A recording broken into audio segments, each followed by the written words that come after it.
সাবেক প্রধানমন্ত্রী বেগম খালেদা জিয়া এই মুহূর্তে যথেষ্ট সংকট মুহূর্তে রয়েছেন। তার এই মুহূর্তে মৃত্যু ঝুঁকি প্রতি মুহূর্তে বেড়ে যাচ্ছে। তিনি আসলে এই অসুস্থতার বিষয়টি অনেক দিন ধরেই আমরা দেখে এসেছি, কিন্তু এই অসুস্থতার পেছনে আসলে রাজনৈতিক কোনো ষড়যন্ত্র রয়েছে কিনা। কারণ আজকেও বিএনপির একজন শীর্ষ নেতা বলেছেন যে খালেদা জিয়াকে কারাগারে স্লো পয়জনিং করা হয়েছিল। এটা আসলে কতটা বাস্তবতা রয়েছে, আর তার যে তার দলের মধ্যেই তার প্রতি যে কেয়ারিং, তাকে যে সেবা শুশ্রূষা করা, সেটিকে আসলে প্রশ্নাতীতভাবে করা হয়েছে কিনা এই বিষয় নিয়েও অনেকের প্রশ্ন রয়েছে। অন্যদিকে জনাব তারেক রহমান, যিনি বেগম খালেদা জিয়ার বড় ছেলে, যিনি বর্তমানে লন্ডনে অবস্থান করছেন, তিনি কেন দেশে আসছেন না? আওয়ামী লীগের সাবেক নেতারা যারা রয়েছেন তারাও সবসময় প্রশ্ন করতেন যে কেন জনাব তারেক রহমান তার মাকে দেখতে আসছেন না। যদিও 5 আগস্টের পর খালেদা জিয়া একবার লন্ডনে গেছেন, এখন তো সবকিছুই মুক্ত, স্বাধীন আরেকটি দেশ, যেটি তারেক রহমানের পক্ষের মানুষ এখন আমাদের বা সাধারণ মানুষের দৃষ্টিতে ক্ষমতায় বসে আছে বা আছেন। এরপরেও কেন তারেক রহমান বিদেশে অবস্থান করছেন, কেন তিনি তার মার পাশে আসছেন না? এই ধরনের কিছু প্রশ্ন আমাদের সামনে এসছে। আমি এসব নিয়েই আমরা আজকে কথা বলবো। 3 জন সম্মানিত অতিথি রয়েছেন। জনাব গিয়াস আহমেদ আছেন, তিনি সদস্য জাতীয় নির্বাহী কমিটি বাংলাদেশ জাতীয়তাবাদী দল বিএনপি। আছেন জনাব লেফটেন্যান্ট কর্নেল মোতাহার হোসেন, তিনি একজন রাজনৈতিক বিশ্লেষক, এবং রয়েছেন জনাব ফাইজান খান, অনলাইন অ্যাক্টিভিস্ট। আমি শুরু করতে চাই জনাব লেফটেন্যান্ট কর্নেল মোতাহার হোসেন, আপনাকে দিয়ে শুরু করতে চাই। কি বলবো, আসলে খুব একটা ভারাক্রান্ত সময় যাচ্ছে সারা বাংলাদেশে। কারণ বেগম খালেদা জিয়ার মৃত্যুর খবর আমরা বা তার অসুস্থতার খবর দীর্ঘদিন ধরে শুনে আসছি, কিন্তু এই মুহূর্তে তিনি যে অবস্থাতে আছেন তাতে অনেকেই মনে করছেন হয়তো ফিরে নাও আসতে পারেন সুস্থভাবে। সেখান থেকে সবাই দোয়া করছেন সারা বাংলাদেশ ব্যাপী। এটাকে আপনি স্বাভাবিকভাবেই কি দেখবেন, নাকি এর পেছনে আসলে অনেক দায় আছে বলে মনে করেন তার এই অবস্থার সবকিছু মিলিয়ে? প্রথমেই আপনাকে ধন্যবাদ, এবং আপনার মাধ্যমে স্টুডিওতে বসে যারা এই অনুষ্ঠান দেখছেন বা দেখবেন তাদেরকেও ধন্যবাদ। আমি অনুষ্ঠানের শুরুতেই, আলোচনার শুরুতেই বেগম খালেদা জিয়া ওনার আশু রোগ মুক্তি কামনা করছি। আল্লাহ ওনাকে দীর্ঘায়ু দান করুন। তার কারণ বাংলাদেশের যে বর্তমান অবস্থাটা এই মুহূর্তে, সেই মুহূর্তে উনি হচ্ছেন একটা ঐক্যের প্রতীক। দলমত নির্বিশেষে রাজনৈতিক বিবেচনার ঊর্ধ্বে গিয়ে তিনি এখন একটি ঐক্যের প্রতীক, এবং বাংলাদেশের আম জনতা কায়মনোবাক্যে চাচ্ছেন উনি সুস্থ হয়ে আবার আমাদের মাঝে ফিরে আসুক। আল্লাহ তাকে দীর্ঘায়ু দান করুন। আরেকটি কথা বলতে হয় যে উনি সাম্প্রতিক কিন্তু সেনাকুঞ্জে একটা অনুষ্ঠানে গিয়েছিলেন। আমি একজন প্রাক্তন সামরিক কর্মকর্তা হিসেবে আমারও সেখানে যাওয়া হয়, গত বছরও গিয়েছি। আমি যে জিনিসটা দেখলাম, আমার কাছে মনে হয়েছে যে ওনার মেডিকেল টিম যারা আছেন তাদের আর একটু সতর্ক হওয়া দরকার ছিল। তার কারণ যেহেতু উনি সবার কাছে গৃহীত একজন ব্যক্তি, পার্সোনালিটি, সুতরাং সবাই তাকে দেখতে চায়, তার সাথে ছবি তুলতে চায়, তার কথা যদি একটু কিছু বলেন শুনতে চায়। সেই প্রেক্ষাপটে বহু লোক তার কাছে গিয়েছে। উনি মুখে মাস্ক পরা ছিলেন না, হাসি খুশি ছিলেন। আপনারা সবাই দেখেছেন, যারা টেলিভিশনে দেখেছেন, আর আমরা দেখেছি সামনাসামনি। আমার কাছে মনে হয়েছে ওটাও কি একটা কারণ কিনা তার শারীরিক যে অবনতিটা এখন হয়েছে immediately after she return from the program. এটা একটা ভাববার বিষয়। আল্লাহ তাআলা যদি ওনাকে এবার দীর্ঘায়ু দান করেন, তার মেডিকেল টিম এ ব্যাপারে আরো সতর্ক হবেন বলে আমি আশা ব্যক্ত করছি। আপনি আরেকটা প্রশ্ন করেছেন বা ধারণা পোষণ করেছেন যে কোনো না কোনো কারণ কি কাজ করেছে কিনা তার এই বর্তমান যে রোগের অবস্থা। দীর্ঘদিনের নির্যাতন তো এসেছেন সে সাবেক সরকার। এটা আসলে ধারণা করার কিছু নাই। আমরা আপনাদের মতোই একজন দেশের নাগরিক, সচেতন। কিন্তু আরো ভয়ঙ্কর করেছেন যে জনাব মির্জা আব্বাস বলেছেন যে তাকে স্লো পয়জনিং করা হয়েছিল যখন কারাগারে ছিলেন। আসলে আমি রাজনৈতিক ব্যাখ্যায় যাব না। উনি যেহেতু একজন রাজনৈতিক ব্যক্তিত্ব মির্জা আব্বাস, উনি ওনার মতো করেই বলবেন, ওনার দলের লোকেরা তাদের মতো করেই বলবেন।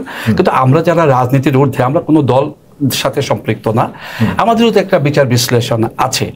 আমি সেই বিচার বিশ্লেষণ দিয়ে বলবো, আমার কাছে একেবারেই এই কথাটাকে অমূলক মনে হবে না। হবে না এই কারণে, কারণ রাজনৈতিকভাবে যারা নিগৃহীত হয় বা এরভাবে কারাবন্দী থাকে এবং যারা এটা করে তারা কিন্তু অতীতেও ইতিহাস আছে যে এরকম স্লো পয়জনিং এর মাধ্যমে রোগাক্রান্ত করে তোলে বা শরীরের ক্ষতি করে দেয়। এটাগুলো একটা। দ্বিতীয় আরেকটা কথা হচ্ছে উনি দীর্ঘদিন বিদেশে যেতে পারেননি তার চিকিৎসা করাতে, যেটা সাম্প্রতিককালে উনি গিয়েছিলেন এবং উনি ভালোভাবে ফিরে এসেছিলেন। ওটাও কিন্তু একটা কারণ, ওটাকে এড়ানো যায় না। তদানীন্তন সরকার তাকে এই সুযোগটা দেয়নি বিদেশে যাওয়ার, বিভিন্ন সময় আইনের অজুহাত দেখিয়ে।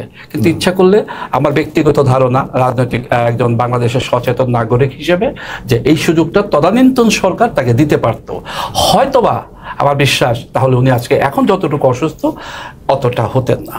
আমি আপাতত তার রোগ নিয়ে এ পর্যন্তই থাকি। হ্যাঁ, রোগ নিয়ে আরেকটা বিষয় তো আছে সেখানে, যে আসলে একটা কথা বলেছেন সময় মতো তাকে কি আসলে তার দল বা তার পরিবার, বিশেষ করে তার দলকে আসলে তার চিকিৎসার সুযোগ আদায় করবার জন্য, অধিকার আদায় করবার জন্য সেরকম ভূমিকা কি সময় মতো রাখতে পেরেছিল বলে মনে হয়? আমাকে যদি এই প্রশ্নটা করে, এটা রাজনৈতিক মনে হতে পারে, কিন্তু আমরা এই বিষয়টাও তো অনেকবার আলোচনায় এসেছে। প্রশ্নটা রাজনৈতিক হতে পারে, কিন্তু আমি তো রাজনৈতিক বিশ্লেষণ করব না। আমি বিশ্লেষণ করব আমার চোখে যেটা মনে হয়েছে। আমার কাছে মনে হয়েছে ওনার দল সেভাবে প্রতিরোধ গড়ে তুলতে পারেনি যে তার চিকিৎসার জন্য তার বাইরে যাওয়া উচিত। এমনকি উনি যখন কারাবন্দী হয়েছিলেন সেদিন তো একটা মিছিলও নামাতে পারেনি তারা। এটা পারা উচিত ছিল।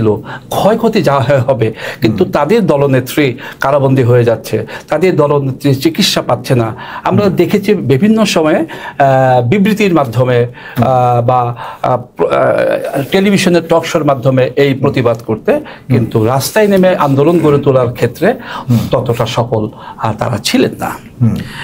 আপনি আরেকটা প্রশ্ন করেছেন যে জনাব তারেক জিয়া, ভারপ্রাপ্ত চেয়ারম্যান বিএনপি, উনি দেশে আসছেন না। আসলে উনি কেন দেশে আসছেন না? যতদিন উনি দেশে না আসবেন, আমরা যারা আম জনতা, আমাদের মধ্যে নানা রকম প্রশ্নের উদয় হবে। আমি বলবো এই কারণে উনি আসছেন না, আরেকজন বলবে এই কারণে উনি আসছেন না। রাজনীতিতে কিন্তু পারসেপশন এমন একটা জিনিস, সেটাকে আপনি বিশ্বাস করতে হবে। আপনি রাজনীতি কিন্তু পারসেপশন দ্বারা নিয়ন্ত্রিত হয়। সেই ক্ষেত্রে নানা রকমের যে ধারণা আমরা পোষণ করছি, সেটাকে কিল করার দায়িত্বটা হচ্ছে পার্টির। কিন্তু তিনি আজকে বলেছেন, ক্যাটাগরিক্যালি বলেছেন যে তার ফিরে আসাটা তার নিয়ন্ত্রণাধীন নয়। এটা কিন্তু খুব বড় একটি আশঙ্কা। আমি একটা কথা বলি, আমি দেশের একটা সাধারণ নাগরিক। আমরা সবাই, সেই আমার মতো অনেক নাগরিকই চায় উনি দেশে ফিরে আসুক। পার্টির মহাসচিব কিংবা অন্য কোনো দায়িত্ববান ব্যক্তি যদি বলেন যে তার নিয়ন্ত্রণাধীনে নয়, কেন নয় সেটাও তো বলতে হবে। তাহলে আমি কি বিশ্বাস করি? তিনি কিন্তু আবার এট দ্য সেম টাইম তিনি শুধুমাত্র একজন তারেক রহমান নন, তিনি কিন্তু একটা দলেরও প্রধান, এবং যে দলটিকে নিয়ে, যাকে নিয়ে অনেক ষড়যন্ত্র হয়েছিল, তার জীবন হানিকর অনেক সম্ভাবনা ছিল। এই অবস্থার প্রেক্ষিতে এই মুহূর্তে তার ফেরাটার মধ্যে কি আগের মতো কোনো আশঙ্কা আপনি দেখেন? আমি ব্যক্তিগতভাবে আমি যদি বলেন, উনি যখন এই দেশ থেকে চলে যান, সেটা হচ্ছে 1/11 ঘটনার পরিপ্রেক্ষিতে ওনাকে যেতে বাধ্য করা হয়, এবং তারপর থেকে উনি আর দেশে আসেননি। কিন্তু বর্তমান প্রেক্ষাপট কিন্তু একটু ভিন্ন। আমরা সবাই জানি যে 1.5 বছরের মতো হয়ে গেল যে একটা সফল আন্দোলন হয়েছে।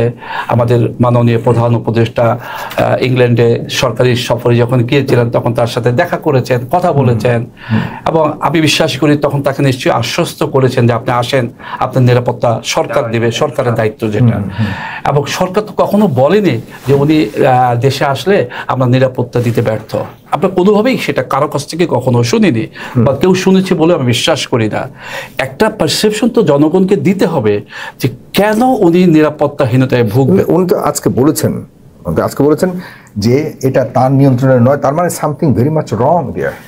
ওইটাকে আমরা আন্দাজ করতে পারছি কিনা, মানে ওই হয়তো ওনার দলের নেতারাও হয়তো জানেন না, এই কারণে এমন কোনো বড় জানেন না, আমি জানি না, আমার আলোচক যারা আছে তারা জানেন না। কেউ যদি না জানে তাহলে জানে কে? খালি একটা কথা বলে দিলে তো হবে না। তাহলে কি আপনি মনে করছেন ইচ্ছাকৃতভাবে তিনি আসেন না, তার মায়ের পাশে তিনি আসছেন না? সেই প্রশ্নটা কিন্তু এখন সবার, যে মানবিক বিবেচনায় উনি একমাত্র জীবিত সন্তান এখন, তাই না? সুতরাং মায়ের পাশে উনি দাঁড়াবেন এসে, এটাই তো স্বাভাবিক, যত ভয় ভীতি যাই থাকুক না কেন। সেখান থেকেও কিন্তু কেন আসেন না, এটার কোনো ব্যাখ্যা নেই। ভিডিও কল করে হয়তো কথা বলছেন মায়ের সাথে বা মাকে দেখানো হচ্ছে, আমি মনে করি যে এটা একেবারে পুরোপুরি তিনি মনে হয় আপনি বলতে চাচ্ছেন যে তার যতই কিছু হোক মায়ের এই অবস্থাতে দেশে আসার মতো চ্যালেঞ্জ এই মুহূর্তে তিনি গ্রহণ করতে পারতেন। উনি তো একজন রাজনৈতিক নেতা, পারেন তিনি, ভয়ভীতিকে উপেক্ষা করতে হবে তাকে। এক্স্যাক্টলি। জি, আপনাকে অনেক ধন্যবাদ। আমি চাই না বিএনপি নেতার কাছে যাব আগে নাকি জনাব ফাইজান খান আপনার কাছে যাব। আচ্ছা, আমার কাছে মনে হয় বিএনপি নেতার কাছেই যাই। মানে মানুষের জন্য তো আপনারা রাজনীতি করেন, এবং যেই হুমকি বলুন, শঙ্কা বলুন, খালেদা জিয়ার থেকেও বেশি শঙ্কা তো মনে হয় না যে আপনার তারেক রহমানের আছে। কারণ সেই খালেদা জিয়া কিন্তু এখনো পর্যন্ত দেশেই আছেন। মানুষের জায়গা থেকে যে তারেক রহমান তাহলে কি এমন সমস্যা যেটা উনি ছাড়া আর কেউ জানেন না? উনি যেহেতু পলিটিক্যাল ম্যান, মানুষের তো জানার অধিকার আছে যে ওনারও যদি শঙ্কা হয়, জীবন হানির কোনো সম্ভাবনা থাকে, এর জনগণেরও জানবার অধিকার আছে।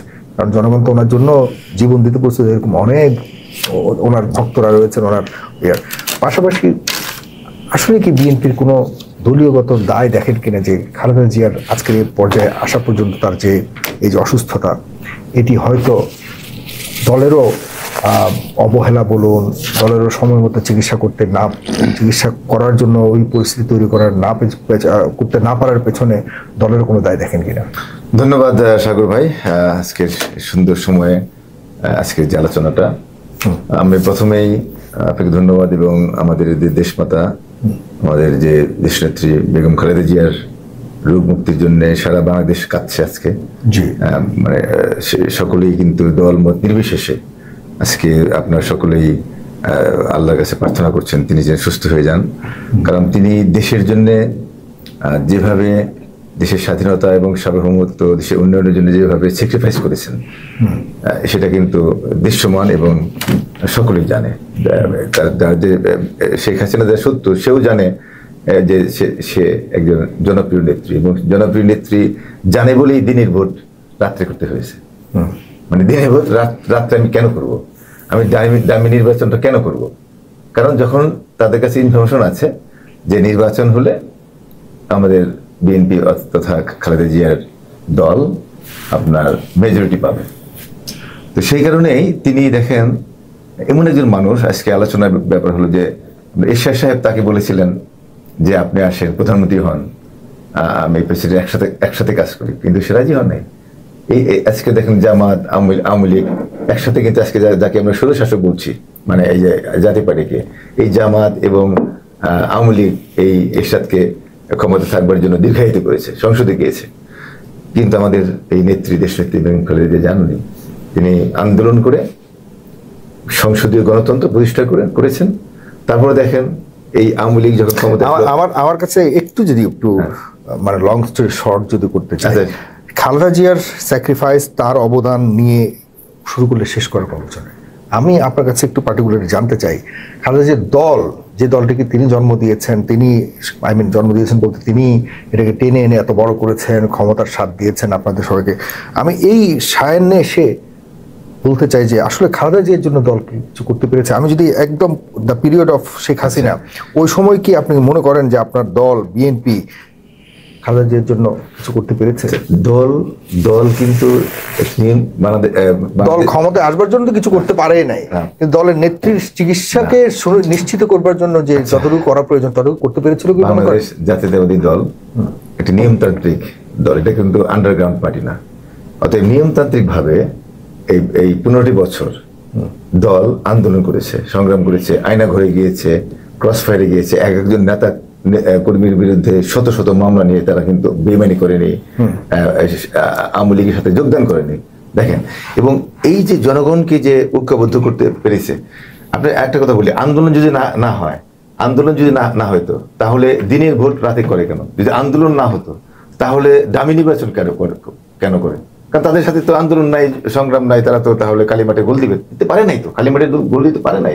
দেখবেন জনগণকে বিএনপি, জনাব তারেক রহমান, আমাদের দেশনেত্রী বেগম খালেদা জিয়া ঐক্যবদ্ধ করতে পেরেছিলেন। এবং একটা জিনিস দেখেন, গত যে নির্বাচন আওয়ামী লীগের সময়, দামি নির্বাচন যখন হলো, সাধারণ জাতীয় নির্বাচনের সময় আপনার স্বতন্ত্র প্রার্থী কিন্তু অনেক দাঁড়ায়, স্বতন্ত্র প্রার্থী, কিন্তু ওই নির্বাচনে স্বতন্ত্র প্রার্থীও দাঁড়ায় নাই। কারণ তারেক রহমান বলেছিলেন যে এই নির্বাচন আপনারা বর্জন করুন, এবং জনগণ শুনেছে। মানে এই জনগণ যে শুনেছে, এটা তো আমাদের ক্রেডিট। এবং এই যে গণঅভ্যুত্থান যখন হলো, গণঅভ্যুত্থান কি একদিনে হয়? এই ছাত্র নেতারা তো গণঅভ্যুত্থান চাননি প্রথমে, তারা চেয়েছিলেন কোটা সংস্কার। তো কোটা সংস্কার থেকে কেন এক দফার আন্দোলনটা হলো? আমি আবারও জনগণ যদি না থাকে, জনগণ যদি আপনারা নির্বাচন নিয়েই আছেন, আমি কিন্তু খালেদা জিয়ার শারীরিকভাবে তার চিকিৎসার যে প্রয়োজন ছিল, সেখানে কি আপনারা কোনোভাবে চাপ দিতে পেরেছিলেন? সেটাই বলছি, দেখেন ওটা তো রাজনীতি ছিল না, ওটা তো তার একটা প্রাপ্তি ছিল। একটা হলো একটা ফ্যাসিস্ট সরকার। তো ফ্যাসিস্ট সরকারকে তো আপনি মানে সাধারণ আন্দোলন, নিয়মতান্ত্রিক আন্দোলন করে গণঅভ্যুত্থান ছাড়া আপনার সরানো সম্ভব ছিল না। সেই কারণে আপনারা দেখেছেন তাকে অনেক শর্ত দিয়েছিল যে আপনাকে চিকিৎসা করতে দেওয়া হবে, কিন্তু আপনি এইটা করবেন। আমাদের স্পষ্ট মনে আছে, আপনার যদি মনে আছে, দেখা যাচ্ছে যে দল যখন অনেকটাই অপারগ হয়ে গেছে, তখন দেখা যাচ্ছে খালেদা জিয়ার পরিবার থেকে তার ভাই গিয়ে শেখ হাসিনার কাছে চিঠি নিয়ে গেছে, মনে আছে। মানে তখনও কিন্তু আমরা খুব হতাশ হয়েছিলাম।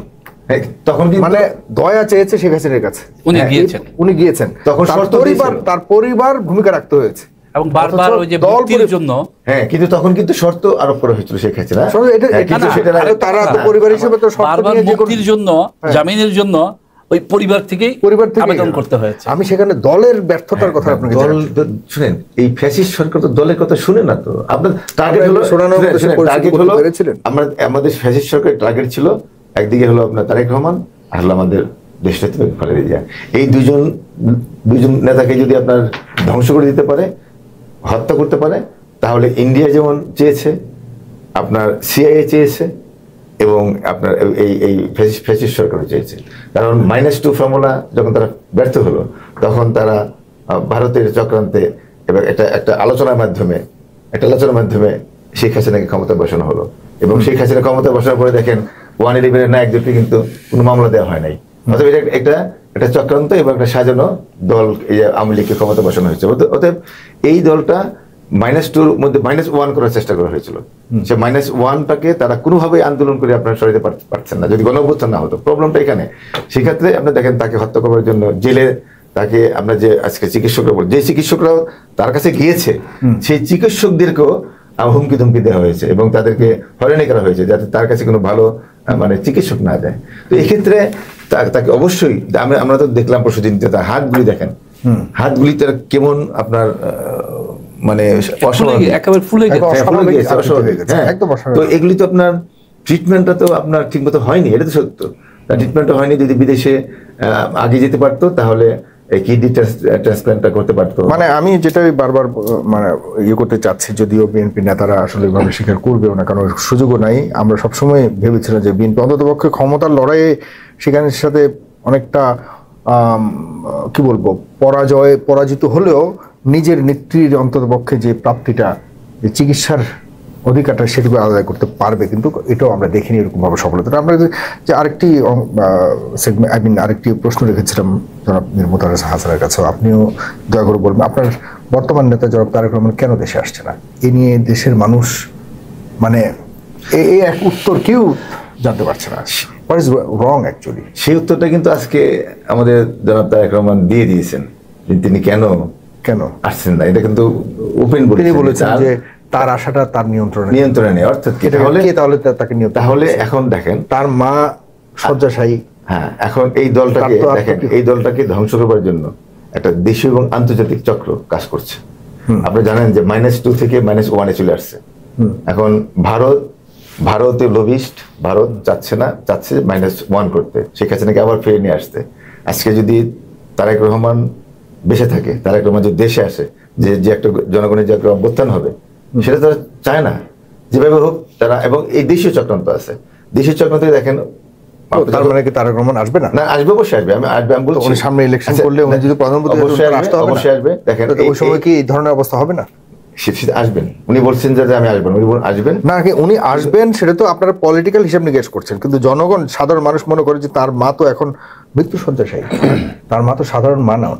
কিন্তু এই পর্যায়ে আমি দেশের গণতন্ত্র প্রতিষ্ঠার জন্য তিনি একজন। আমি একটা প্রশ্ন করি আপনাকে, এই যখন তারেক রহমান সাহেব যখন এই বক্তব্যটা দিলেন, এই বক্তব্যের পরে আমাদের প্রধান উপদেষ্টা বা আমাদের সরকারের তরফ থেকে কিন্তু বলেছে যে না আমরা তার পূর্ণ নিরাপত্তা সরকার কিন্তু কখনো বলে নাই, না কখনো বলে নাই। এখানে তো সরকার বলার কথা না, কারণ উনি তো সরকারকে দোষারোপ করেন নি।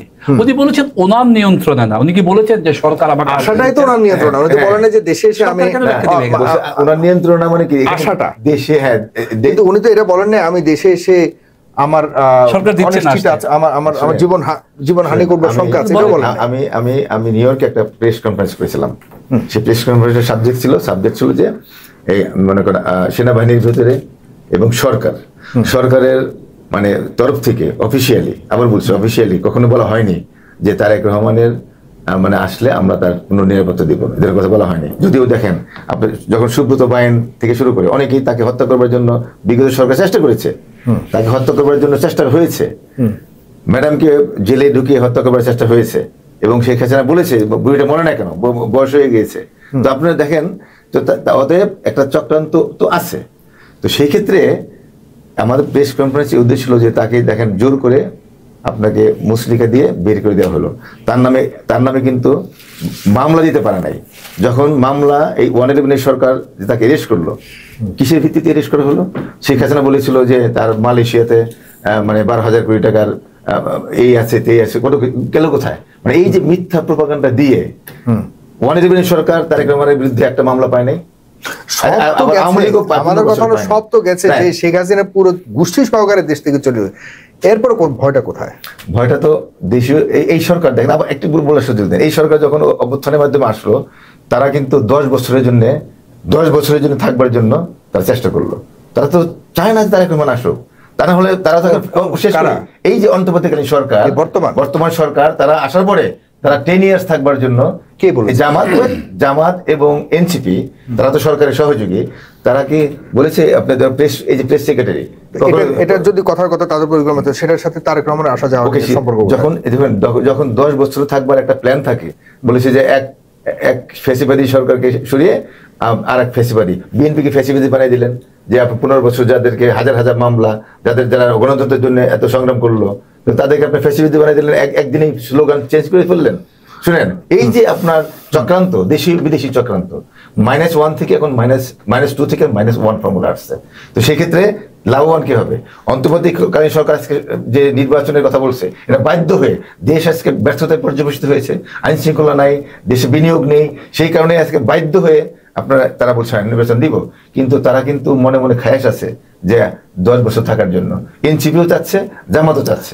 আমি যতটুকু বুঝতে পেরেছি যে জনাব ফাইজান খান, মানে তারেক রহমানকে বাইরে রাখাটার মাধ্যমেই এই সরকার বেশি দিন ক্ষমতায় থাকবার একটা তাদের একটা ইচ্ছা নিয়ে আছে বর্তমানে। এভাবে কি মানে চিন্তা করবার কোনো সুযোগ আছে কিনা নাকি? আমার একটা প্রশ্ন, আমি জাস্ট এই কিউরিওসিটি নিয়ে একটা, আমিও তো একটা সিটিজেন হিসেবে, তার মানে জনাব গিয়াস আহমেদ বলতে যাচ্ছে যে তারেক রহমানকে বাইরে রাখাটাই এখন এই সরকারের একমাত্র ক্ষমতা থাকবে। আমি সেই জন্য একটা প্রশ্ন গিয়াস ভাইকে করব। আমি যতটুকু দেখছি পলিটিক্যাল নিয়ে, যে ডিসেম্বরের 5 তারিখে তফসিল এই টাইমে একটা ঘোষণা করার কথা, ডিসেম্বর 5 তারিখে, তাই না? ওইভাবে না বললে বলতে পারি যে প্রথম সপ্তাহের প্রথমার্ধে। আচ্ছা, let's put it December. Okay, December first week, মানে যেহেতু ফেব্রুয়ারিতে নির্বাচন হবে, সুতরাং একটা বাধ্যবাধকতা আছে। ওই সময় তো তারেক রহমান থাকতে হবে দেশে, আসবেন, তাই না? আমরা আশাবাদী। আপনারা আশাবাদী? উনি একটা ইঙ্গিত দিয়েছেন মনে হয় যে তফসিল ঘোষণার পর, তফসিল ঘোষণা হলে, কারণ এখন আজকের যে স্টেটমেন্ট সে দিয়েছে 5 দিন পর এটা কেমনে চেঞ্জ? তো উনি যেটা বলেছে, এত বড় একটা লিডার, আপনাদের বিএনপির এত বড় একটা লিডার, তার হয়তো নিরাপত্তা আইন জটিলতা আছে বিধায় সে আসতে পারছে না। আর আপনার কাছে প্রশ্ন করা হয়েছে, আপনি একটা বলেছিলেন যে 111-এ -2 শেখ হাসিনা ভার্সেস খালেদা জিয়া, একটা তো মাইনাস হয়েছে। গড ফরবিড, আল্লাহ যাতে খালেদা জিয়াকে হায়াত দেখ, উনিও মানে মৃত্যু সজ্জায় সে ফাইট করছে, আল্লাহ না করে সেও যদি মাইনাস হয়ে যায়, তাহলে তার কে মাইনাস?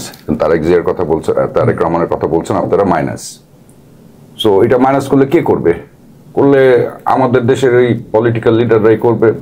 এই আপনার এই সরকারও বলতে পারে কথা যে দেশি এবং বিদেশি ষড়যন্ত্র না, বিদেশি বলতে ভারত। আমাকে আমি আপনার টক শোতে বলি যে এই ধরনের কোনো তথ্য আজ পর্যন্ত এই গত 10 ঘন্টার মধ্যে কি বিএনপি কেউ দিয়েছে? দেয় নাই যে এই জটিলতা আছে, বাট কিছু ইনফরমেশন আসছে যে সে আইনের নিরাপত্তা না। তার মানে আপনারা তার যতগুলি কেসগুলো হয়েছিল উইথড্র করা হয়েছে, ফিনিশ করা হয়েছে, তাহলে এগুলি সংবাদ সম্মেলনও করা হয় নাই ঠিক মতো। এটাতেও তার এটা সে কোট করেছে, কিছু কিছু জায়গায় আমি পড়লাম যে এটাতে আছে, প্লাস সিকিউরিটির অভাব আছে বাংলাদেশে। তো এইটা কেন ওনার মতো একটা লিডার যদি আসে এবং আমাদের মনে করেন আগের পলিটিক্যাল পার্টি নাই, স্বাধীন হয়েছে যেটা আমরা বলি, আমরা নিউট্রাল মানুষ হিসেবে, আমরা তো কোনো পলিটিক্স করি, স্বাধীন হয়েছে। একটা মানুষ সে আসতে পারবে না, তার মা মারা যাচ্ছে, সে আসতে পারবে না, তো আপনাদের তো কনক্রিট কোনো অ্যান্সার নাই। রাইট, অ্যানসারটা আমরা বুঝে নিতাম। জি, আমাদের কারো এটা আমরা সবাই একটা ঘোলাটের মধ্যে আছি। উনি তো আর সাধারণ মানুষ নন, উনি এত বড় লিডার একটা। আরেকটা জিনিস তিনি বলেছেন, সেটা হলো যে আপনি তো বলছেন আসার পরে ওনার জীবন অনিরাপদ হতে পারে, কিন্তু উনি তো বলছেন যে আমার আশাটাই আমার নিয়ন্ত্রণে নাই। না, এই জায়গাটায় আমি এই যে ওনার আশাটা মানে ওনার নিয়ন্ত্রণে নাই, মানে উনি তো বলছে যে অন্ত ভাই যে বললো যে আমাদের ডক্টর ইউনূসের সরকার আরো 10 বছর থাকতে চায়, তাই না? তো সেটা জেনে তো তার মানে তার যতগুলি এলিগেশন বা যা যা সিকিউরিটির ব্যাপার আছে, তার মানে তার ফেভারে নাই, এটা বোঝা যাচ্ছে। তো তার ফেভারে নাই, তার ফেভারে যদি না হয়, তার মানে আমি তো দেখা যাচ্ছে সে তারেক জিয়া না আসলে তো ইলেকশনেরও কোনো খবর থাকবে না মনে হচ্ছে। মানে এটা আমাদের নর্মাল মানুষের একটা চিন্তাধারা। তো এই যে তারেক জিয়া আজকে বললো যে আমার এখানে আসার কিছু কিছু রিজন আছে যেটা আমার উপরে না, আমার দায়িত্বে না, অন্য দপ্তর। এই দায়িত্বের মধ্যে কারা কারা পড়ে, আর সেই দায়িত্বের জিনিস আপনারা জানবেন না কেন? কে জানবে? নম্বর 1, সিকিউরিটি প্রবলেম। তার মানে কি? সিকিউরিটি প্রবলেম হলে আমাদের দেশ থেকে কেন ভাই তারেক জিয়াকে আসতে বাধা দেবে? সিকিউরিটি কি এমন প্রবলেম? উনি তো একটা ফেমাস লিডার বাংলাদেশের, ওনার কি কষ্ট হচ্ছে না? ডেফিনেটলি ওনার কষ্ট হচ্ছে। ওনার মার কাছে, মার জন্য উনি আসতে পারতেছে না। তার মানে তাহলে আমার এই সরকার যে এখন যে আছে, যাকে নিয়ে আমরা এত আশাবাদ, এত দেখতে পারি, কিছু আশা করতেছি, নেগেটিভ পজিটিভ সবাই কথা বলে, এই সরকারও কি তাহলে ওনাকে আনতে পারতেছে না? তাহলে আপনাদের এত বড় লিডার, এত বড় আপনাদের খালেদা জিয়া যে মৃত্যুসজ্জায় আছে, তার ছেলেকে আনার জন্য আপনাদের কি এফোর্ট, আপনাদের কি এক্সপ্লেনেশন?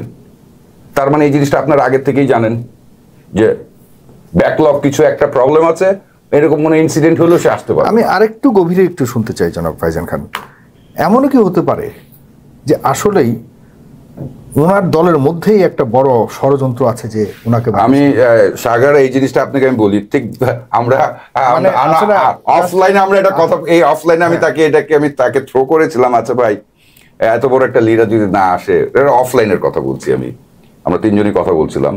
তো আমি তখন বললাম যে কেন জানি আমার মনে হয় আপনাদের দলের ভিতরে অনেকে চায় না যে উনি আসুক, কারণ মানে এটা তো একটা খুব একটা মানে কোয়েশ্চেনেবল একটা জিনিস। আমি ভাইকে জিজ্ঞেস করবো যে আপনাদের লিডার আছে কি? একজনই তো আছে। আজকে অন্য লিডারেরও যদি, জামাতেরও যদি ডক্টর সাহেব যদি এরকম প্রবলেম পড়তো, আমি তাকে নিয়েও এটা বললাম, কেন ওনাদের মতো এত বড় বড় জাইগ্যান্টিক লিডার গুলো কি ক্লিয়ারেন্স পাচ্ছে না যে আসতে পারবে না?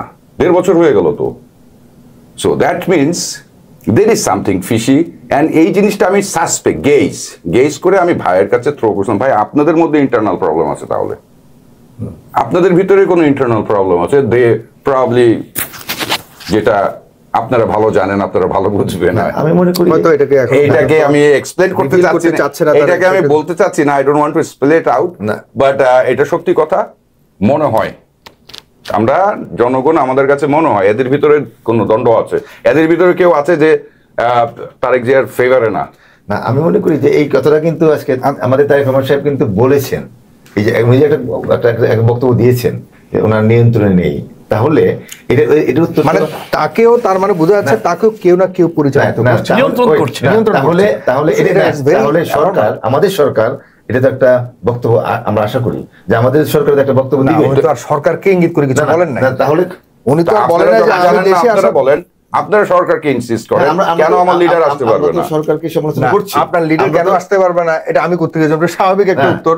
না, না, আপনার লিডারকে আপনারা প্রশ্ন করেন তিনি কেন আসতে পারছেন।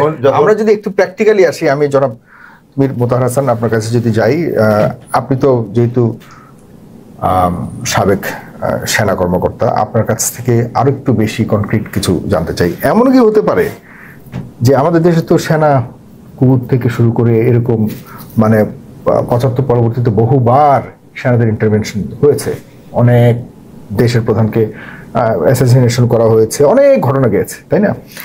এই ধরনের একটা আশঙ্কা কি থাকতে পারে না, যেটা এখনো পর্যন্ত আমরা মনে করি দেশে কিন্তু দোসরের এখনো পর্যন্ত রাজত্ব রয়ে গেছে? আপনি একটু খেয়াল করে দেখবেন যে তারেক রহমানকে মাইনাস করতে পারলে কিন্তু খালেদা জিয়া মাইনাস এটা হয়ে গেছে ন্যাচারালি, ধরুন কথার কথা, এরপর বাকি রইল তারেক রহমান। তাকে মাইনাস করতে পারলে কিন্তু এদেশে ভারতের একটা বিশাল রাজত্ব কায়েম করা খুব সহজ হয়ে যায়। সেখানে কি মনে করেন কিনা যে আমাদের দেশের অভ্যন্তরে, যেটা বললেন উনি, দেশের অভ্যন্তরে কি আসলে সেনাবাহিনীর কোনো একটা ভীতি আছে কিনা, যাদের সাথে সত্যিকার অর্থেই খুব মিলেমিশে ভারতীয় শক্তি বাংলাদেশে এই ধরনের কোনো কিছু করতে পারে? কারণ এর ঘটনা কিন্তু প্রিভিয়াসলি হয়েছে আমাদের দেশে, এবং সেনাবাহিনীও ভারতের একটা কি বলবো তুরুপের তাস হিসেবে কিন্তু ব্যবহৃত হয়েছে, এবং ১-১১তেও হয়েছে, বেশি দূরে না। আর সেই ঐতিহাসিকভাবে তো বহুবার হয়েছে। সেখানে কি বলবেন আমাদের সেনা প্রধান বর্তমানে যিনি আছেন, বা সেনা বাহিনীর পক্ষ থেকেও কোনো ভীতি থাকার কোনো সুযোগ রয়েছে কিনা? আপনি যে কথাগুলো বললেন সেখানে দুটো জিনিস আছে। একটা হচ্ছে অতীত কি হয়েছে, আমরা অনেকেই জানি আসলে কি হয়েছে, আর আরেকটা হচ্ছে নেপথ্যের কিছু কথা, যেটা নেপথ্যেই থেকে যায়, প্রকাশ্যে অনেক সময় আসে না। তো জনাব তারেক জিয়া আজকে যেটা বলেছেন যে ওনার নিয়ন্ত্রণে না, এই কথাটা দ্বারা যদি আপনি লিঙ্ক করতে চান যে তাহলে কি সেনাবাহিনীর পক্ষ থেকে কোন রকম আমি আসছি নেপথ্যের কথা আগেই বলেছি, কলকাঠি নাড়ছে কিনা, ওই যে আবার একটা কথা দিয়ে বলি আপনাকে যে it is a matter of thinking, perception, যে এরকম হতে পারে। এই পারসেপশনটা আপনি করতে পারবেন না, because he already mentioned the security purpose. সিকিউরিটির মধ্যে they are one of the, এই যে আমি বললাম এক্স্যাক্টলি, এই যে they are also in the ground. এখন সিকিউরিটি পারপাসে কি সিকিউরিটি দিতে পারবে না বা সিকিউরিটি দেওয়াটা ডিফিকাল্ট, এই ধরনের কোনো কথা কিন্তু কখনোই আসে না। আসছে এটা কার কাছ থেকে এসছে? তারেক জিয়ার কাছ থেকে, ব্যক্তিগতভাবে ওনার কাছ থেকে এসছে।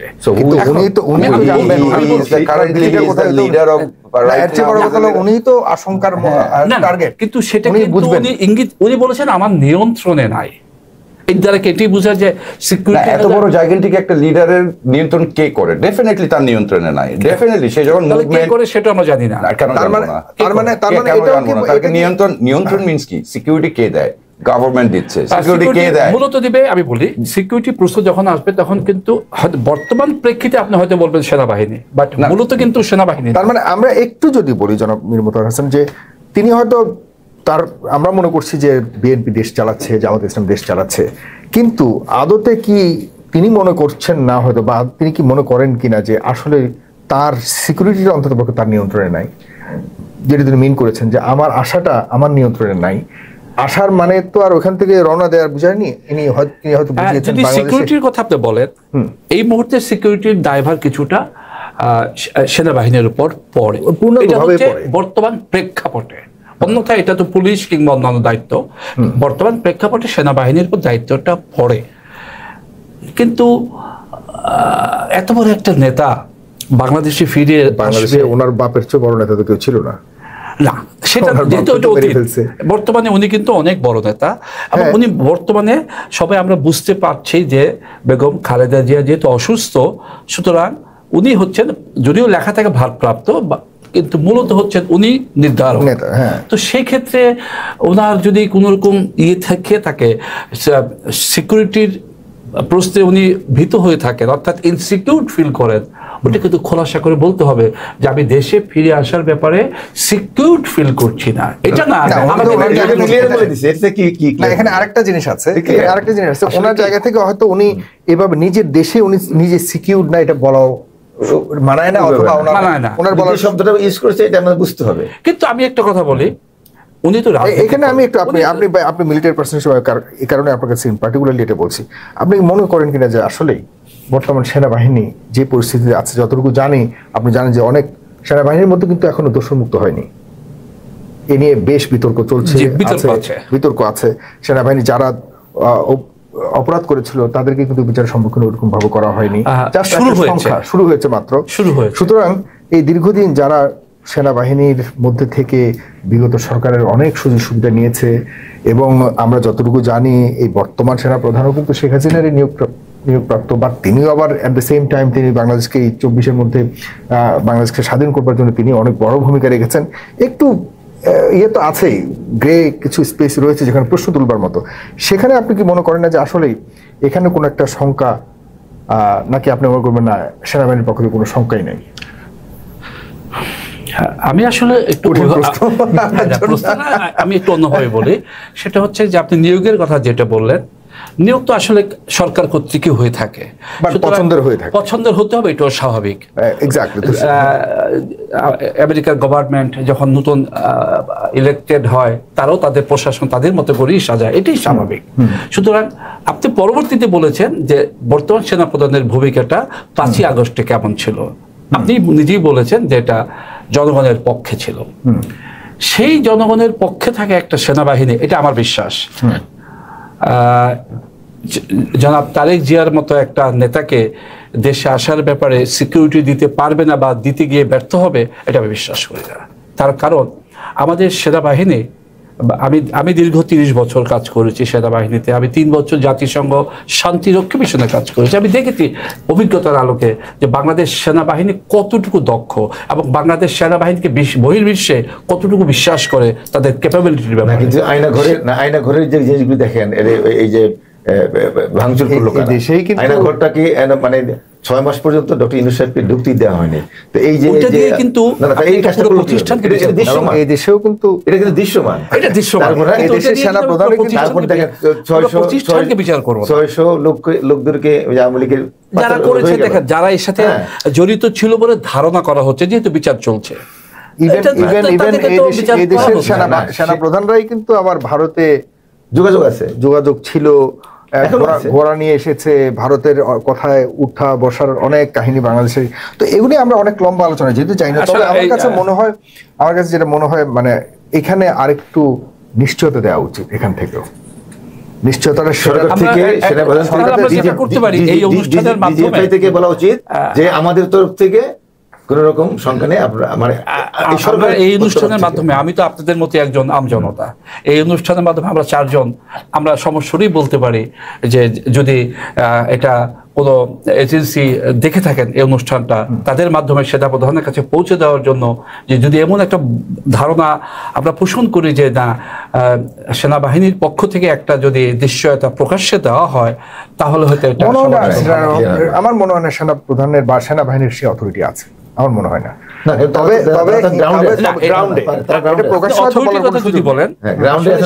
সেনাবাহিনী কখন এইগুলোকে নিয়ে চর্চা করার কথা, বর্তমান প্রেক্ষাপটে আপনার বক্তব্যটা রাইট, মানে নেসেসিটি অফ দ্য ডক্ট্রিন। তারা গ্রাউন্ডে আছে না, এখন দায়িত্বে আছে, গ্রাউন্ডে আছে, বাট তারা কিন্তু সরকারের অধীনে আছে, তারা কিন্তু সেনাবাহিনীর অধীনে নাই। তাহলে সরকার দিবে, সেটাই বলতেছি। এবং আমি সেটাই বলতেছি যে সেনাবাহিনীর সাথে অবশ্যই ইনডাইরেক্ট আন্ডারগ্রাউন্ডে আলোচনা করে যা যতগুলো নিশ্চয়তা নেওয়ার কথা সরকারের দায়িত্বে সেটিকে নিয়ে এরপরে তাকে একটা বিএনপি কেন এইটা নিয়ে কোনো কিছু বলে না যে আমরা সরকারের চেষ্টা করতেছি, কিন্তু আমরা অবাক হচ্ছি যে শব্দগুলি ব্যবহার করছেন জনাব তারেক রহমান।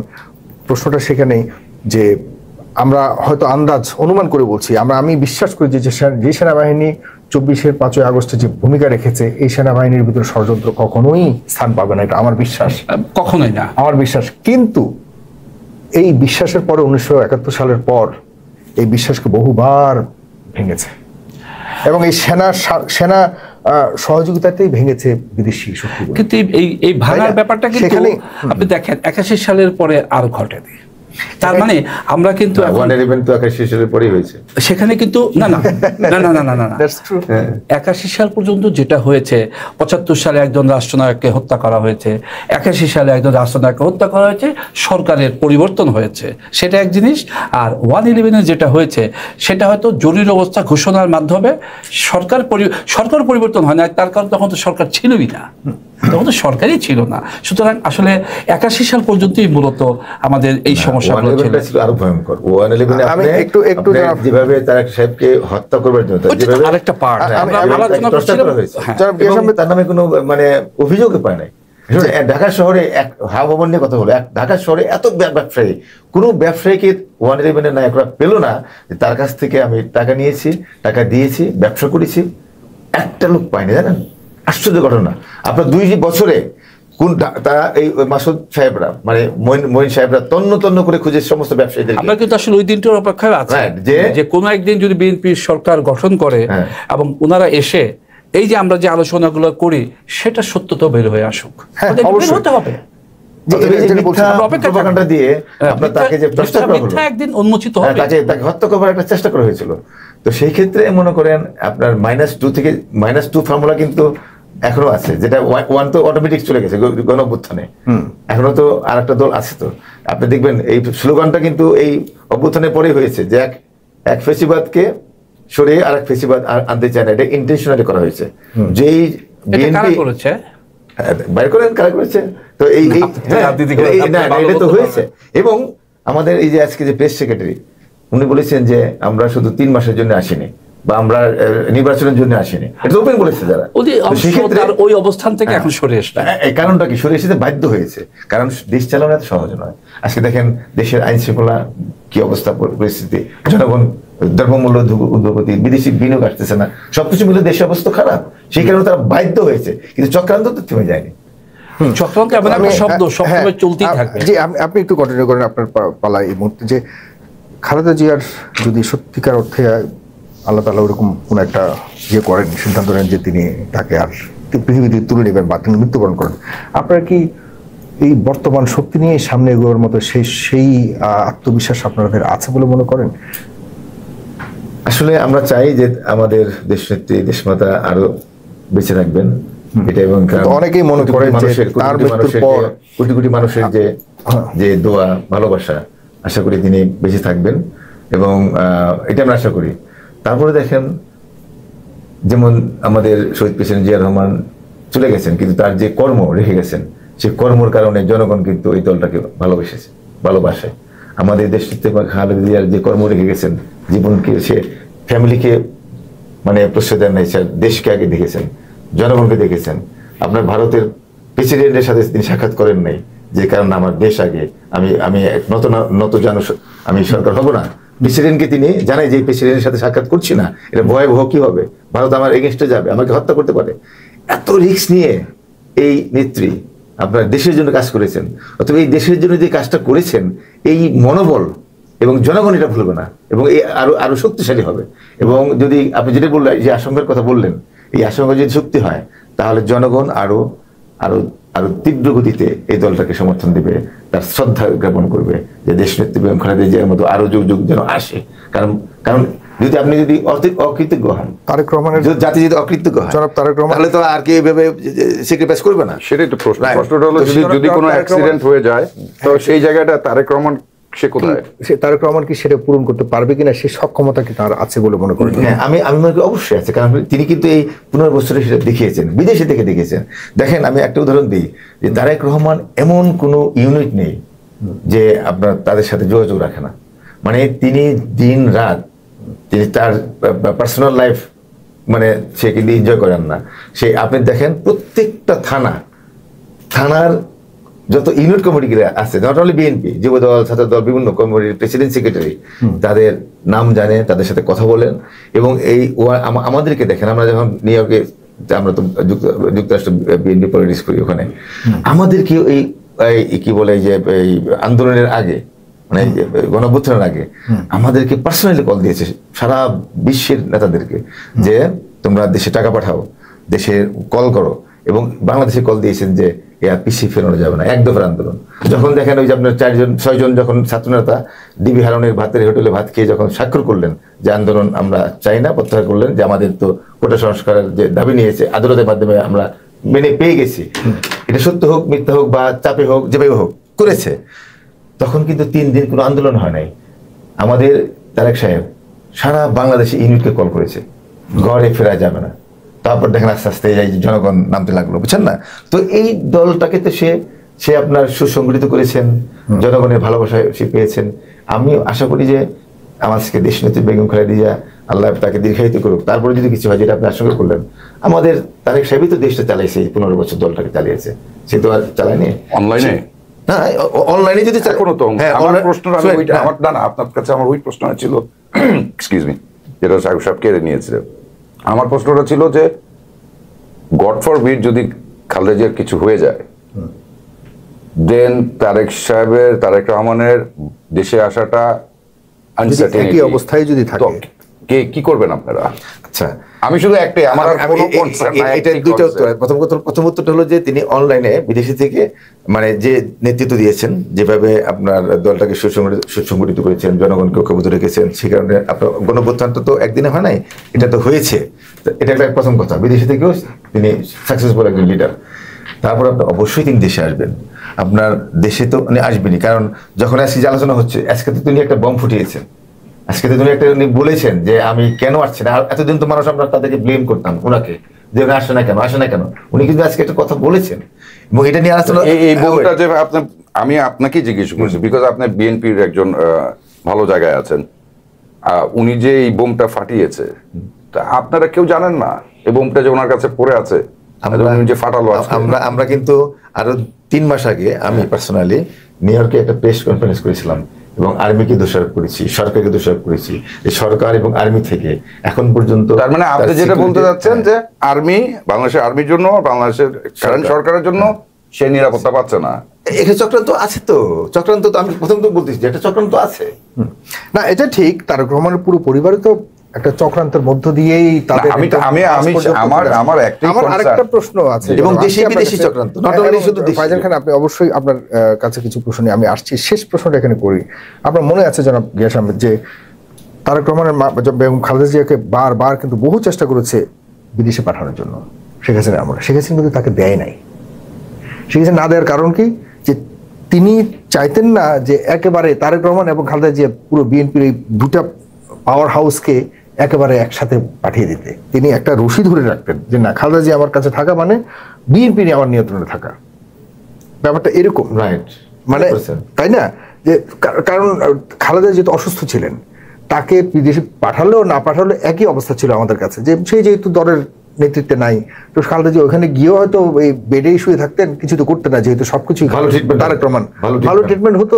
ওটা শেখ হাসিনার জন্য কোনো বড় ফ্যাক্টর ছিল না। খালেদা জিয়া তখনও বড় ফ্যাক্টর না, এখন বড় ফ্যাক্টর না। তারা তো আনুষ্ঠানিকভাবে সবকিছুই তো তারেক রহমান করতেছে। এখন আমার প্রশ্নটা হলো যে যখন খালেদা জিয়ার মতো আর কেউ বিএনপির ফ্যাক্টর হিসেবে বাংলাদেশে থাকবে না, তখন আসলে প্রকৃত হাল ধরার ক্ষেত্রে কি আসলে কোনো নড়চড় হবে কিনা? না, আমি যেটা বলতে চাচ্ছি যে 15 বছরে আমাদের তারেক রহমান সাহেব তিনি প্রমাণ করেছেন যে তিনি কিন্তু একটা কথা বলেছেন, শুনতে খারাপ লাগতে পারে, এটা তো দূর থেকে করেছেন, এবং তার একটা বড় ভরসা ছিল যে আমি দূরে থাকি আর যা থাকি দেশে আমার মা আছে। 17 বছর যে জনাব তারেক জিয়া কাজ করেছেন, নেতৃত্ব দিয়েছেন, তখনও কিন্তু বেগম খালেদা জিয়া চেয়ারপারসন এবং উনি জীবিত। প্রশ্নটা হচ্ছে যে ওনার অবর্তমানে উনি সেই নেতৃত্বটা দিতে পারবেন, এবং অবশ্যই পারবেন। কারণ হচ্ছে কি জানেন, আমাদের বেগম জিয়া তো রাজনৈতিক ভূমিকা ছিলেন না। তাকে বন্দী অবস্থায় রাখা হয়েছে, তার কোনো বক্তব্য মানে প্রচার করা হয়নি, যেহেতু তাকে জেলে রেখা হয়েছে। তো তাকে হত্যা করবার জন্য চেষ্টা হয়েছে। এখন এই 15 বছরে কিন্তু বিএনপিকে ভাঙবার জন্য দেখেন, আওয়ামী লীগ 1000 কোটি টাকার মিশন নিয়ে বিভিন্নভাবে চেষ্টা করেছে, 1000 কোটি টাকা ভাঙতে পারেনি। তাহলে ভাঙতে না পারার এই যোগ্যটা, এই নেতৃত্বটা কে দিয়েছেন? তারেক সাহেব দিয়েছেন। তো সেই ক্ষেত্রে এখন তারেক সাহেবকে দেশে আসার ব্যাপারে জামাতও, আমি আজকে একটা আর্টিকেল বললাম যে এনসিপি জামাত তারাও সরকারকে চাপ দিচ্ছে যে এই মুহূর্তে যেন সে না আসে, কারণ এখন না আসলে জনগণের ঢল নামবে। এটার কারণটা কি জানেন? এখন তারেক সাহেব যদি যত তাড়াতাড়ি আসবে, নির্বাচনের যত তাড়াতাড়ি আগে আসবে, একটা জোয়ার বসে যাবে, একটা ঢল। কিন্তু তারাও চায় না যে তারা এত তাড়াতাড়ি আসুক, কারণ ক্ষমতা যাওয়ার জন্য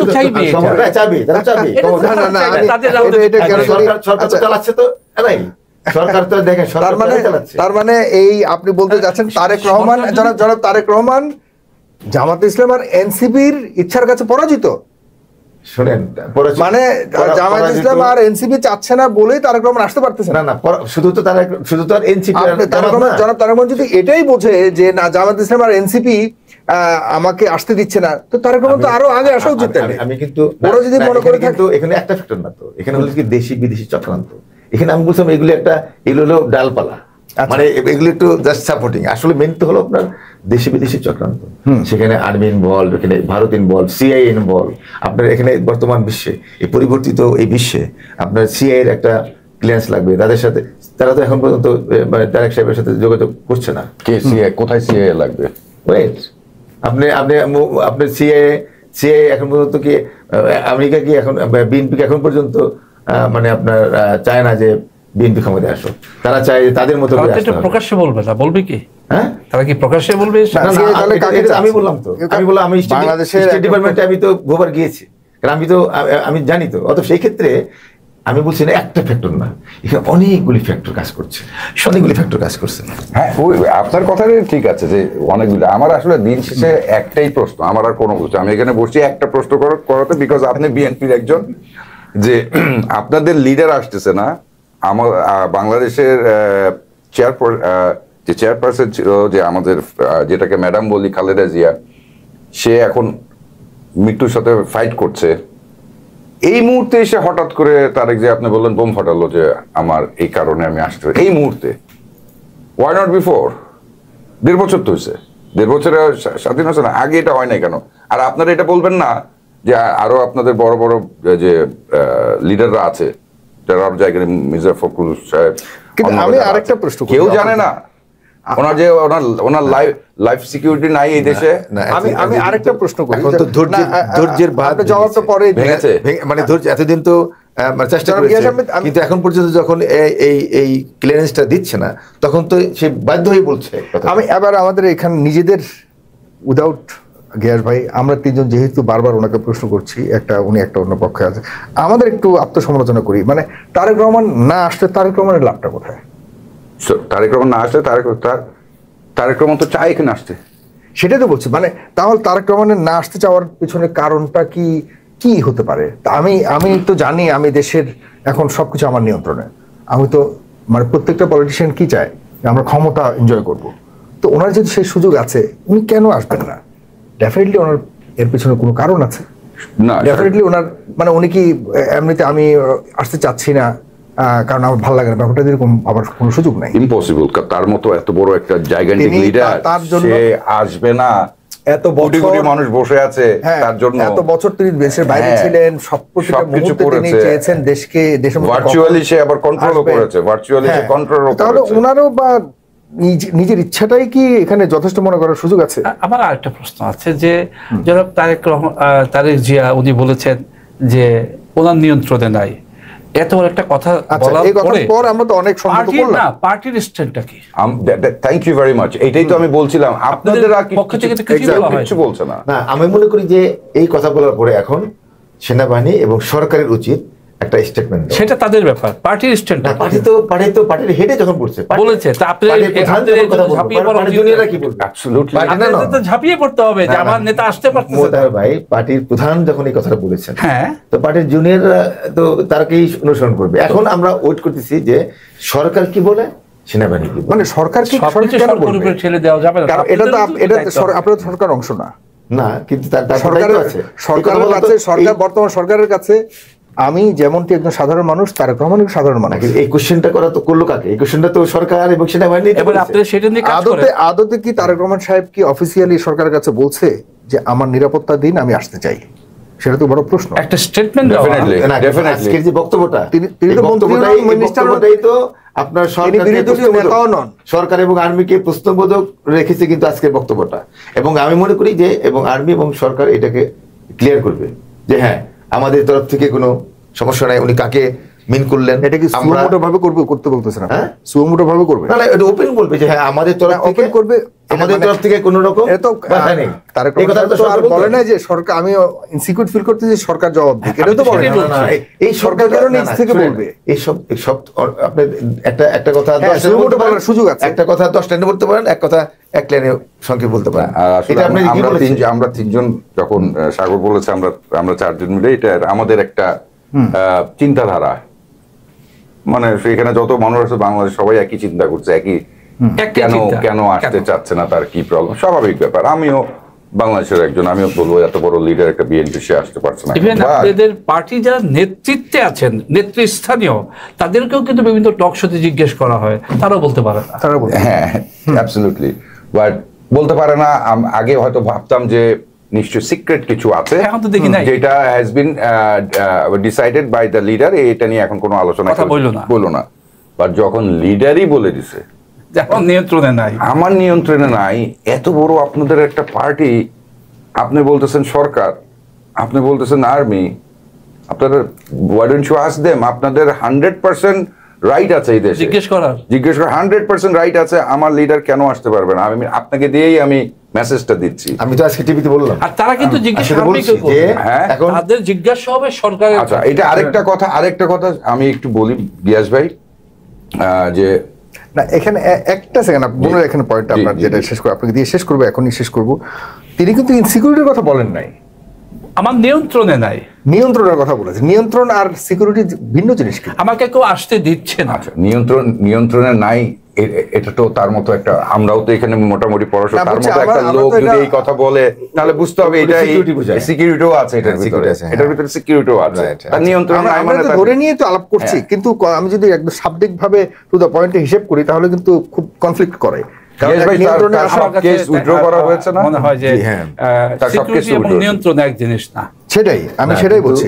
মনে করেন এখানে হয়েছে কি, কোনো এজেন্সি হয়তো বলছে যে উনি এজেন্সির কথা শুনে চলবে না, মানে আমি জানি না, এই নিয়ন্ত্রণে নাই বলেছেন, ওনাকে এজেন্সি নিয়ন্ত্রণ করবে, এটা হতে পারে সিকিউরিটি ব্যাপার। আমি মনে করি গিয়াস ভাই, উনি যদি আসে, বাংলাদেশের মানুষ যে প্রোটেকশন ওনাকে দিবে, সাধারণ মানুষ ওনার কোনো এজেন্সি লাগবে না, আর কোনো এজেন্সি তাকে বলবেও না, because not only the BNP thing, not only the সে বিএনপির একজন চেয়ারপারসন, বাট জনগণের জন্য রাইট নাও আরেকটা, কারণ ডক্টর ইউনূস তো চলে যাবে, একজনের উপরে ডিপেন্ড করছে, সেটা হলো তারেক রহমানের উপরে।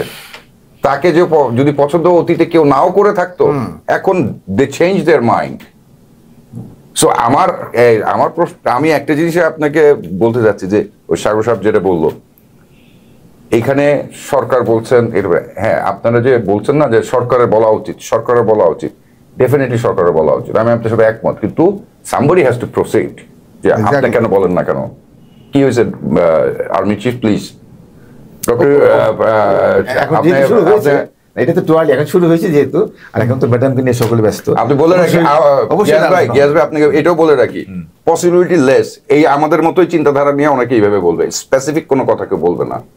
আপনাদের একটা অফিসিয়াল আসলে একটা স্ট্যান্ড, কারণ আমরা এখন এই দেশ তো অনেক বিভ্রান্ত, এখন এই দেশে আমরা অনেক কিছু চিন্তা করতে বলতে পারি। উনি কিন্তু টপ ইয়েটা অলরেডি ছেড়ে দিয়েছে, আর বলার কিছু নাই। হ্যাঁ, ওনারও কিন্তু এই এতদিন ধরে আপনারা কিন্তু বিভিন্ন ধরনের কথা বলতেন যে তারেক রহমান এই কারণে আসে না, ওই কারণে আসে না, এই বহুত কথা বলতেন না। এখন কিন্তু উনি নিজের শেষ যে তাস বলি বা হোয়াটএভার পয়েন্টটুকু উনি কিন্তু বলে দিয়েছেন। সো এখন আমরা একদম পুরোপুরি আরো অন্ধকারে নিমজ্জিত হয়ে অপেক্ষায় থাকি। না, এখন যেটা আপনি বলেছেন, এখন তো এটা নিয়ে আলোচনা হবে। আজকে যেমন আপনি আলোচনা করছেন, আমাদের পার্টির মধ্যে আলোচনা হবে, পার্টি থেকে মানে এটা নিয়ে কথা বলবেন এবং জনগণ কথা বলবেন, আপনার কথা বলবেন। আসলে মনে হয় এখন এই যে শব্দটা যিনি ইউজ করেছেন আমাদের লিডার, সেটা নিয়ে এখন অবশ্যই আলোচনা হবে।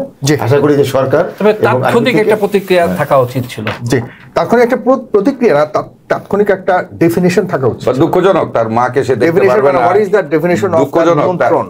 উনি এটা একটু ব্যাখ্যা দরকার ছিল। That's it. কারণ একটা দেশের বড় একটা দলের নেতা কারণ নিয়ন্ত্রণে থাকবে, সিকিউরিটি নাকি অন্য কোনো কিছু, বা উনি হয়তো ব্যাখ্যা দেওয়া উচিত দিতে পারে। উনি যেহেতু বলছেন তারপরে উনি জানেন। হ্যাঁ, তো এইটা কি অন্যজন একটা যারা বুঝবার তারা বুঝছে, সাগর ভাই বুঝেছেন। না আমরা বুঝছি, আমরা আচ্ছা, বুঝি যারা সেই শুরু বুঝবার থেকে এতক্ষণ এদের কথা সংখ্যা বলছি। কি, আর যারা না বুঝবার এদের সংখ্যা কত? কিন্তু যারা না বুঝবে তাদের সংখ্যা বেশি। এই যে আলোচনার মাধ্যমে এখন সবাই বুঝবে। কিছুই বুঝবে না। না বুঝবে না, কারণ আজকের আলোচনা আপনারা করেছেন, তো আপনাদের আলোচনা তো আজকে ক্লিয়ার হলো জি। যে এটা একটা প্রিয় দর্শক, আপনারা আসলে কতটুকু বুঝতে পেরেছেন আমাদের আলোচনা খুব চমৎকার ভাবে আমরা বুঝবার চেষ্টা করেছি। বিএনপি নেতার কাছ থেকে, একজন নিরাপত্তা বিশ্লেষকের কাছ থেকে, একজন অনলাইন অ্যাক্টিভিস্ট, আমরা সবমুখী মানুষকে একত্রিত করে আজকে জনাব তারেক রহমানের যে নিয়ন্ত্রণের বিষয়টি, এটিকে আমরা বুঝবার চেষ্টা করেছি। আমাদের মতো করে আমরা বলেছি, আপনারা কিভাবে মনে করছেন, মন্তব্য করছে আপনারা লিখবেন। আমরা আরেকটি অনুষ্ঠান দেখার আহ্বান জানিয়ে এখানে শেষ করতে যাচ্ছি। প্রিয় দর্শক, ফেসবুকের সাথে থাকবেন, দেখা হবে। আসসালামু আলাইকুম।